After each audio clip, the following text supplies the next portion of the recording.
Hayya, yaya, Ah, ya gida, hayya lil hafiz. kana wura uba. Babule, Eh, no man. babule. No man. Hayya wallahi, wani dan tambaya nake da shi na Allah. To, Allah ya sani mun sani. Wani dan mafarki ne, wai gani nan ga mahaukata sun zame. Ana ta kiɗa sosai naɗa min wani tsimma suke a da Allah ne ku sa wani. Kai, to ni dai ba san fasara. Babule.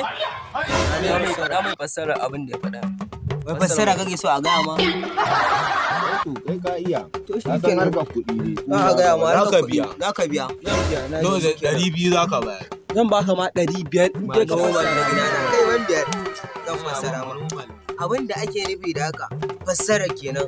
To sun tara ka kace da yawa ana ta kiɗe ana rawa abin da zai faru.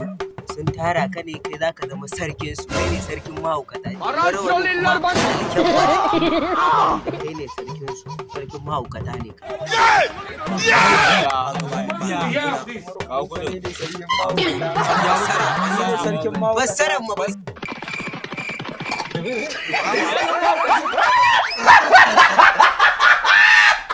Ba kada ku manta danna mana subscribe sannan ku danna mana rawa. Yau ta wannan tasha mai suna A7 Hausa TV. Thanks. We comment, we like it. Ku danna subscribe sannan ku danna ƙararrawa domin ci gaba da kallon katin na bidiyo shahararru na ban dariya da dai sauransu.